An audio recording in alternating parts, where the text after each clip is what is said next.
Sinabi ba sa inyo na ikaw talaga yung magmamanage niyan ng mga tao? Ano ba, tagahanap ka lang ba? Ano po ba ma'am ang papel ninyo? Hindi ikaw yung nagmamanage sa mga tao dyan? Hindi po.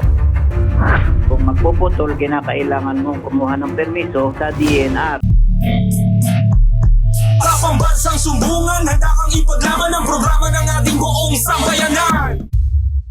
Kayo daw inaakusahan na may-ari ng lupa umano ng pagputol ng puno na hindi niya pagkakaalam. Tama po ba? Bali po ako po ang inaakusahan po niya na nagpaputol po ng puno. Ngunit siya naman po mismo ang nag-utos at may binigay po siyang mga dokumento para po pang-apply po sa DENR. O, binigay sa iyo yung pang-apply sa DNR? Binigay po niya lahat ng requirements, yung galing po sa barangay. Yeah. Sa hili ng Sino ba daw ma'am ang mag-a-apply sa DNR bago putulin ng puno? Yun po nakuha ko po magpuputol. Yung magpuputol, na-applyan nyo ba? Hindi daw po. Hindi nyo na-applyan. Bakit nyo tinuloy yung pagputol ng puno? Hindi ko din po alam na 3 days na po na nakakapagputol tapos pinatigil po ni Manesty nag-attempt naman daw po Sino mag-apply yung... po, okay, sige ma'am. Sino ma'am ang nagmamanage or nagtumitingin doon sa mga nagpuputol ng puno? Bali po, isang beses lang po akong nakapunta doon nung... Ano po ba ma'am ang papel ninyo? Sinabi ba sa inyo na ikaw talaga yung magmamanage niyan ng mga tao? Ano ba, tagahanap ka lang ba? Hindi po, pinaghanapaan po niya ako na maghahapay po ng puno.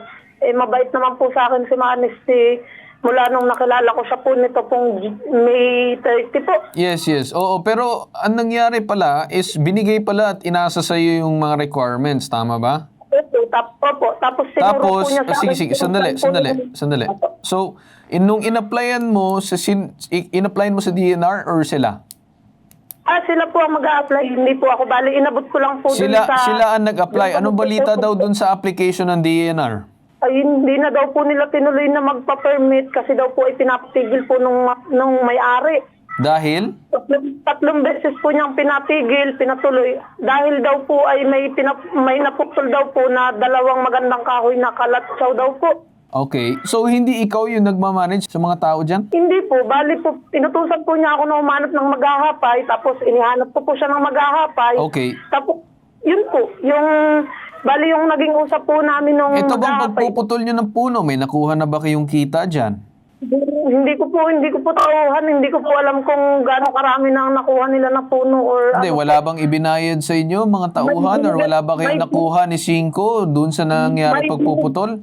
May binigay po na 15K bago po nung pong kunin yung permit, nag-abot po ng 15K. Nag-abot ng 15K, okay. So, paano daw yung sistema ninyo dyan? Itong nirereklamo mo, tsaka ikaw? Bali po, yung pong nirereklamo kong si Tatay Nesty po. Sabi po kasi niya sa akin, iyon na lahat yung kahoy, humanap ka ng maghahapay. Ang gayak po sana ay iuuling. Ngayon po, nagpunta po kami sa DENR office. Hindi daw naman po pwede ang mag-uling. Tapos 750 po daw per puno. Ngayon po, sabi po ni Manesty, ay paano yan? Ay mahal pala. Ay ihanap mo na lang ako ng maghahapay na sila yung gagastos. Tapos hanggang sa nakakausap ko na nga po yung si Jomar, nakita ko po siya sa tabing kalye na may permiso po sila na nagpuputol. Kaya po panatag po ang loob ko na may permit ang magiging pagpuputol po. Ngayon, hinahabol ka na. Ngayon po, nung pinatigil po niya June 29, sina Jomar po, tapos po, ang sabi Sige po ma'am. na... Okay, ma'am, nakuha na natin, no? Mahaba naman na ating usapan. Siguro i-clarify na lang natin sa DENR kung paano ba dapat ang sitwasyon ninyo. Kasi may kiniklaim ang kabila regarding dito sa insidente, pero kung akong tatanungin mo, mas maganda talaga na tignan natin sa DENR kung anong dapat proseso at kung anong dapat susundin. Kasi baka mas mamaya, sa simula pa lang, mali na kayo. Kaya nagkandalintik-lintik na lahat. So, sir, ayon po sa ating DENR, tanggapan ng DENR, ano pong masasabi niyo, sir, sa sitwasyon na kung saan yung parang setup na nagpuputol sila ng puno na hindi namin ata sure kung may permit ba or ano bang tamang proseso? Ano pong masasabi ng DENR, sir? Anyway, salamat po sir for calling for tapping us here at para maipaliwanag natin ang proseso. Kanina po nakikinig po ako doon sa usapan, mukhang nalilito rin si ma'am sa complaint. But ganito po ang proseso niyan. Ano po? Under the existing regulation po ay kahit sino maging ito man ay private o public land, ay kung magpuputol, kinakailangan mong kumuha ng permiso sa DNR. At ito Yes. ay na-applyan doon sa pinakamalapit na opisina kung saan man nung location, noong property or noong puno na puputulin.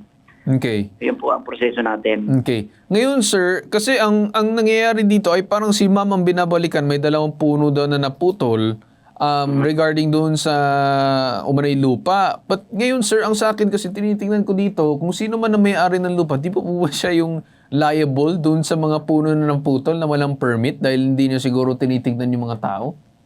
Yes po, ang ganito po yan, sir. Hindi ko po alam kung ano pa yung naging usapan ni ma'am at saka nung may-ari ng lupa. Pero ang burden po dito, ang responsibility ay babagsak doon sa nag-utos Yes. na magputol ng kahon. Kung Yes. sino man yung nag-utos. Yes. Kasi sir, para nangyari, ipinasa na yung requirements for DNR, tapos bahala na sila, parang kanya-kanya na lang. Kaya nung nagkanda lintik-lintik, bigla nagsisisihan na sila ngayon. Opo. So ano po sir yung pwedeng ikaharap nila na pinag-uusapan? Kasi accountability for both sides yan eh. Sir, ganito po. Kanina, I received some of the important details about that issue. Yeah. And tinawagan ko na po si Senro Gutierrez, Ramil Gutierrez ng Tayabas. At nag-utos na po siya sa kanyang mga enforcement officer to conduct immediate investigation para dito. So I also provided the information na galing po sa inyo. Alright, okay. So siguro sir, matanong ko lang kung may right ba itong umano'y may-ari ng lupa na maningil dito sa ating complainant dahil dun sa mga nangyari na problema dun sa pagpuputol ng puno?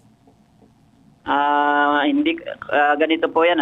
Sabi ko nga po, kung ano man yung naging agreement ng dalawa, hindi po tayo masyadong privy. Hindi tayo natin alam kung ano yung agreement. Baka po ang sabi is putulin mo na, bahala na ako. Yung mga yan, maaring mga sinasabi na ito lang po putulin mo pero hindi naman nasunod doon sa kakausap, kaya po nagkakaganyan. Yes. But siguro sir, pag natapos yung investigasyon ay kinakandak natin ay mas precise na madidetermine natin ano yung liability ng bawat isa. Alright. I think sir, yan sir ang aasahan namin na dun sa umano'y investigasyon. So we'll let you do your job in terms of investigating this issue para makita talaga kung anong liability ng both sides kasi may sinisingil kaagad itong kabila na wala naman umano'y basihan. Nagsabi lang siya ng presyo. So Sir Henry, asahan po namin na maging investigasyon ng DNR dito. Maraming salamat po. Yes, sir. We'll do that, sir. At pwede po siguro, wag mo nang magbabayad si ma'am. Malaki na pera yung 200,000 eh. Yes. Tama. Okay. So, thank you so much, Sir Henry. Maraming salamat sa inyo. Yes, sir. Maraming salamat din po. Thank you. Okay, ma'am.